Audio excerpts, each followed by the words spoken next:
First রাউন্ডে জি18 কপালে লাথি মেরে আমি হাতে তুলে নিয়েছিলাম 2 গুলির ছোট ভাই, যার লাল লাল হেডশট খেয়ে এনিমির ভেতরকার সোনিয়া বাইরে বেরিয়ে আসে।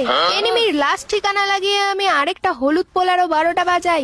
আমার এইসটা হয়েই যেত, কিন্তু তার আগেই আমার টিমমেট একটা এনিমিকে মেরে দেয় আর লাস্ট এনিমির হাতে আমি মরে যাই। দ্বিতীয় রাউন্ডে আমার হাতে চলে এসেছিল দুটো সস্তার স্নাইপার, আর তোমরা তো জানোই আমি স্নাইপার কত ভালো চালাই। আগের রাউন্ডে আমি যার হাতে মরে গেছিলাম সে এখন কোমায় গিয়ে এসেছিল নিজের টিমমেটকে রিভাইভ করতে, তাই হাতে হাতে তারও অন্তিম সংস্কারটা করেই ফেলি। সরকারি হ্যাক লাগিয়ে আমি এনিমিদের লোকেশন আগেই দেখে ফেলেছিলাম, কিন্তু তাতে খুব একটা কাজ হয়নি।